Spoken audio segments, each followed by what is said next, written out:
Hello everyone, how are you? I hope you will be fine. Now, today we will discuss about the black aeroplane. We will see the short story of the black aeroplane, है ना, जो कि writer हैं Frederick फॉर्सिथ, है ना, writer Frederick फॉर्सिथ। इस story में एक जहाज़ की बात की गई है ना, जो कि आसमान में उड़ रही है ना, इसे उड़ाया जा रहा है। तो आइए इसका शॉर्ट स्टोरी हम लोग देखते हैं, है ना, क्या है स्टोरी में। यह स्टोरी सिंपल है लेकिन लास्ट में आपको मज़ा आएगा थोड़ा सा, यानी कि ट्विस्ट है ना। तो इसमें जो मेन कैरेक्टर है इस स्टोरी में, वो क्या करते हैं, वो जहाज़ को उड़ा रहे हैं ना आसमान में। वो प्लेन जो है, एरोप्लेन का जो नाम है वो क्या है, ओल्ड डकोटा DS-088। ठीक है, आपको याद रहेगी, ओल्ड डकोटा DS-088। इसमें जो प्लेन को जो चला रहे हैं ना, जो उड़ा रहे हैं, वो फ्रांस से इंग्लैंड आ रहे हैं। तो वो जब प्लेन में ही है, फ्लाइंग कर रहे हैं प्लेन को, तो वो अपना घर आ रहे हैं, अपना फैमिली के साथ में टाइम एक्सपेंड करने के लिए। वो तो काफ़ी ज़्यादा वो खुश है और वो मन ही मन सोचते आ रहे हैं कि सबसे पहले जाके मैं इंग्लिश ब्रेकफास्ट करूँगा, है ना, उसके बाद ही कुछ करूँगा और अपने फैमिली के साथ में टाइम एक्सपेंड करूँगा। यानी कि जब भी कोई घर आता है तो एक अलग सा ही खुशी रहता है। तो उन्हें भी था, छुट्टियों में वो घर आ रहे होते हैं बाय द प्लेन, जिसका नाम क्या है, ओल्ड डकोटा DS-088। ओके, जो फ्रांस से इंग्लैंड जा रहे हैं बाय द प्लेन। तो कुछ दूर आने के बाद वो पेरिस के कंट्रोल रूम में कांटेक्ट करते हैं, यानी कि पूछताछ करते हैं, बात करते हैं उनसे। क्यों करते हैं? क्योंकि वो जानना चाहते हैं कि मैं सही दिशा में जा रहा हूँ या नहीं। तो पेरिस का जो कंट्रोल रूम है, वहाँ से इसे रिस्पॉन्स मिलता है क्या बिल्कुल सही है, लेकिन आप थोड़ा सा 12 डिग्री, है ना, 12 डिग्री वेस्ट की ओर ले लीजिए प्लेन को, अब बाकी आप ठीक ही हैं, अब बिल्कुल पहुँच जाइएगा। तो ये क्या करते हैं कि 12 डिग्री वेस्ट की तरफ टेक लेते हैं, यानी कि 12 डिग्री टर्न करते हैं वेस्ट की तरफ और फिर प्लेन में जा रहे होते हैं। जाते समय ये काफ़ी तो खुश ही थे, लेकिन मौसम कुछ ठीक नहीं था, यानी कि रैनी क्लूड मौसम था, यानी कि बादल थे ऊपर में, है ना, काले काले। तो मौसम ख़राब की वजह से काले बादल आ गए हैं आसमान में, है ना, और इनको जाना भी है।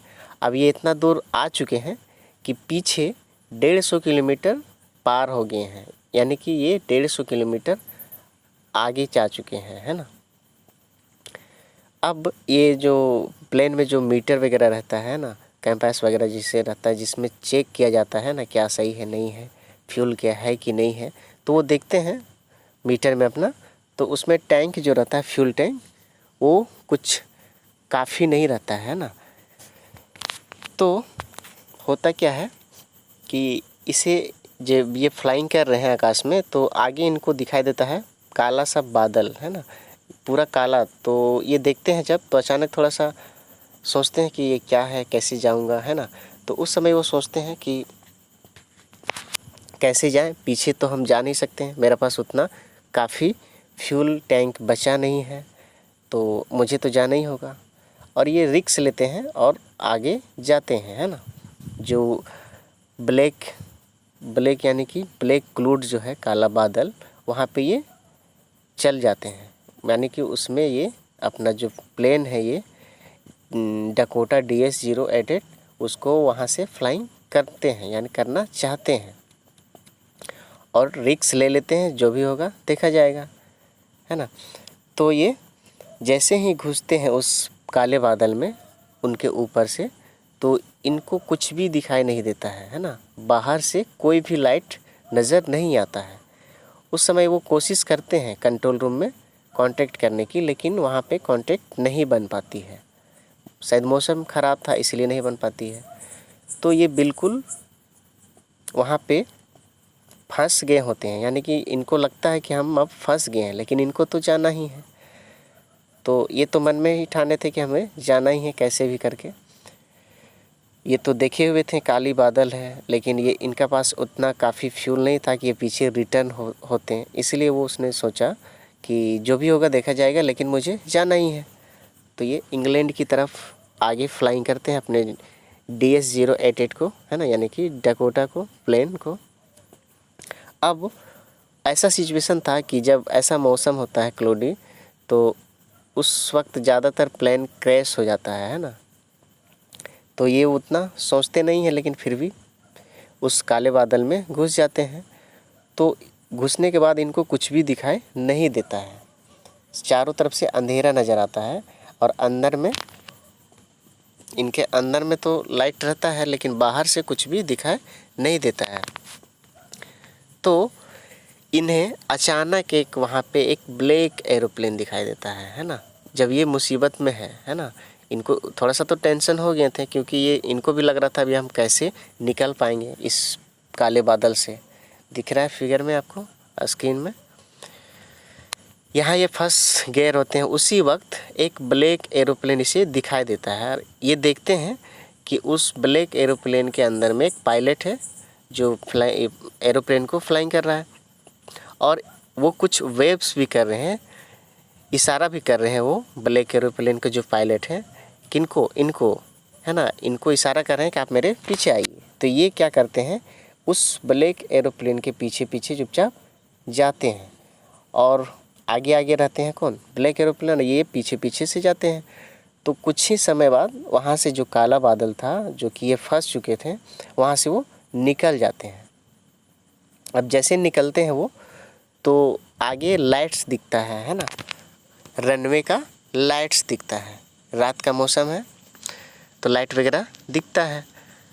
तो ये उस वक्त देखते हैं पीछे मुड़ के कि जो मुझे यहाँ तक पहुँचाया, या जिनके वजह से, जिनका मदद के थ्रू मैं यहाँ तक बाहर आ गया, इस काले बादल से बाहर आ गया, ये रनवे पहुँच गया मैं इंग्लैंड का।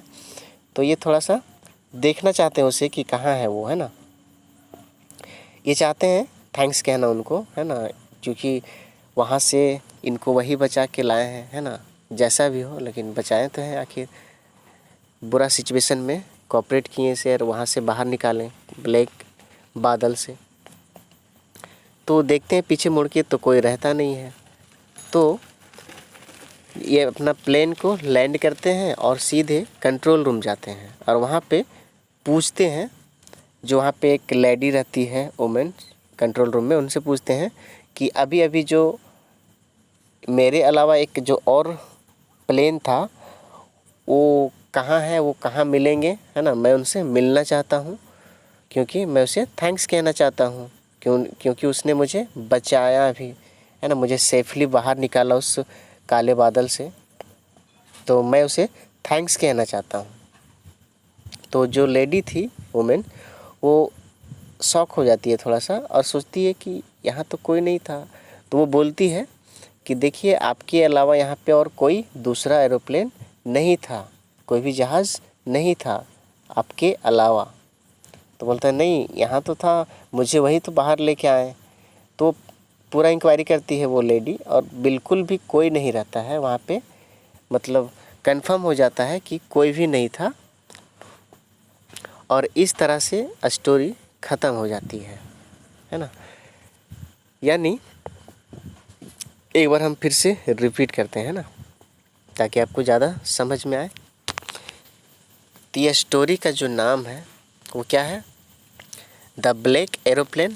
अब इसका जो राइटर है कौन है, फ्रेडरिक फॉर्सिथ, ठीक है। इसमें जो मेन कैरेक्टर है वही ओल्ड डकोटा DS-088 को फ्लाइंग कर रहा है, उड़ा रहे हैं। अब ये फ्रांस से इंग्लैंड की तरफ जा रही है, ये जो प्लेन है फ्रांस से इंग्लैंड की ओर जा रही है। जो फ्लाइंग कर रहे हैं इस DS-088 को, उसमें जो पायलट है वो बहुत ही खुश है, क्योंकि वो घर जा रहे हैं छुट्टी में। तो अपना फैमिली को मिस कर रहे हैं, और वो सबसे ज़्यादा मिस कर रहे हैं कि मैं सबसे पहले जाके क्या करूँगा, इंग्लिश ब्रेकफास्ट करूँगा। तो ये मन ही मन खुश है और उत्साह भी है। तो कुछ ही देर बाद उड़ते वक्त ही ये पेरिस कंट्रोल में कांटेक्ट करते हैं, इसलिए कि ये जानना चाहते हैं कि मैं सही दिशा में जा रहा हूँ या नहीं जा रहा हूँ। तो वहाँ से इसको रिस्पॉन्स क्या मिलता है कि आप बिल्कुल सही जा रहे हैं, मात्र आपको 12 डिग्री है ना, यानी 12 डिग्री वेस्ट की तरफ लेना है प्लेन को, तो आप बिल्कुल सही दिशा में ही जा रहे हैं। तो ये वेस्ट की तरफ 12 डिग्री लेते हैं और फिर फ्लाइंग करते ही रहते हैं। कुछ ही क्षणों में इन्हें क्या दिखाई देता है, काला बादल, है ना, आसमान में काला बादल दिखाई देता है। तो उस वक्त अब ये इतना आगे आ चुके रहते हैं फ्रांस से, 150 किलोमीटर, है ना, पार हो गए हैं। किससे? फ्रांस से। अब काफ़ी दूर आ चुके हैं, है ना। तो ये सब कुछ चेक करते हैं उस वक्त, फ्यूल वगैरह चेक करते हैं, मीटर वगैरह चेक करते हैं, है ना, जो प्लेन में रहता है उससे देखते हैं। तो इनका जो फ्यूल था वो काफ़ी नहीं था कि वो फिर से वापस फ्रांस जा सके, क्योंकि आगे में क्या था, काला बादल था। तो इनसे थोड़ा सा ये डरते हैं कि कैसे इस जहाज़ को मैं कैसे यहाँ से क्रॉस कर सकूँगा, है ना। इसलिए वो थोड़ा टेंशन हो जाते हैं और परेशान भी हो जाते हैं।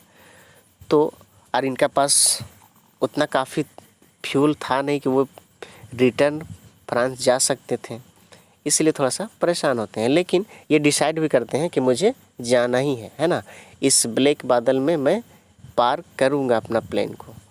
तो जैसे ये घुसते हैं ब्लैक बादल में, काले बादल में, तो चारों तरफ अंधेरा ही नज़र आता है, कुछ भी दिखाई नहीं पड़ता है, थोड़ा सा भी लाइट इसे बाहर से नहीं दिखाई देता है।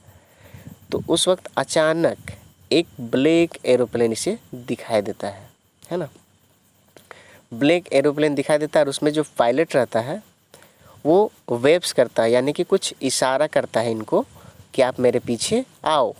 तो ये बिना सोचे ही उनके पीछे जाना शुरू कर देते हैं, है ना, अपना प्लेन को उसी की ओर ले जाना शुरू करते हैं और फिर उसके पीछे पीछे पीछे चले जाते हैं और अचानक बादल से निकलते हैं और इनको क्या नज़र आता है, इंग्लैंड का रनवे, यानी कि जहाँ पे प्लेन लैंडिंग होता है। तो ये जैसे निकलते हैं तो इन्हें रनवे दिखता है। तो उस वक्त ये पीछे मुड़ के देखते हैं, यानी ये देखना चाहते हैं कि वो जहाज़ कहाँ गया, वो प्लेन, ब्लैक एरोप्लेन कहाँ गया जो मुझे यहाँ से निकाला, है ना, अचानक आया, मुझे मदद भी किया और यहाँ से निकाला सेफली। तो कोई तो रहता नहीं है, इसे दिखाई भी नहीं देता है। तब ये अपना प्लेन को लैंड करने के बाद ये डायरेक्ट कंट्रोल में जाते हैं और वहाँ से इंक्वायरी करते हैं। वहाँ एक लेडी रहती है, वुमेन, उनसे ये जाके पूछते हैं कि कहाँ है वो एरोप्लेन वाला जो पायलट थे, वो कहाँ है, मैं उनसे मिलना चाहता हूँ, उसे थैंक्स कहना चाहता हूँ क्योंकि उन्होंने मुझे यहाँ से सेफली बाहर निकाले ब्लैक बादल से। तो बोलते हैं, वो अचानक थोड़ा सा शॉक हो जाती है और बोलती है, सॉरी, आपके अलावा इस रेडर में कोई भी नहीं था, सिर्फ आप ही थे, दूसरा कोई प्लेन था ही नहीं। तो ऐसा जब ये सुनते हैं तो ये बोलते हैं कि मुझे यहाँ से बाहर निकालने के लिए एक तो प्लेन था जो मुझे यहाँ से बाहर निकाला, आप बोल रहे नहीं है। तो वो मैडम जो थी, लेडी, वो कंफर्म करती है इसे कि देखिए आपके अलावा इस राइडर में और दूसरा कोई प्लेन आया ही नहीं है ना, सिर्फ आप ही हैं। तो ये स्टोरी यहाँ पे ख़त्म हो जाती है ना। अब इसमें क्वेश्चंस की बात करें हम, है ना, तो इसमें क्वेश्चंस क्या आ सकते हैं या क्या पूछा जा सकता है कि जो ये पायलट थे, है ना, जो मेन कैरेक्टर है स्टोरी का, वो रिस्क क्यों लिए थे? क्योंकि उन्हें मिलना था अपने परिवार वालों से। ये इंग्लिश ब्रेकफास्ट भी करना चाहते थे, उत्साहित थे, ये छुट्टी में घर जा रहे थे, इसलिए उन्होंने रिस्क लिया। अब क्वेश्चन में ये भी पूछ सकता है कि इन्हें जो बादल से निकाला, उस काले बादल से इन्हें जो निकाला वो कौन थे? तो इसमें एग्जैक्ट पता नहीं चल रहा है, क्योंकि ये जो मेन कैरेक्टर है स्टोरी में, उनको तो दिखा दिया था, लेकिन जहाँ कंट्रोल रूम है वहाँ पे इंक्वायरी करने के बाद कुछ भी नहीं पता चलता है कि कोई दूसरा जहाज़ आया ही नहीं था या कोई दूसरा जहाज़ आज रेडर में है ही नहीं आपके अलावा। तो क्या लगता है आपको कि क्या हो सकता है? कोई घोस्ट है या फिर कोई प्रेत आत्मा है जो इसे बाहर निकाला उस प्लेन के द्वारा, या फिर कोई भगवान है, या इनका सिर्फ इमेजिनेशन है, यानी कि इनकी सिर्फ कल्पना है? तो इसमें बेटर होता है कि इस आंसर को हम नेक्स्ट वीडियो में देखेंगे ना, डिटेल में जितने भी क्वेश्चन हैं उसको सारे कवर करेंगे हम लोग, और सीखेंगे भी कैसे लिखना है। स्टोरी यहीं पे एंड होता है ना। आई होप कि आपको समझ में आया होगा। Thank you so much.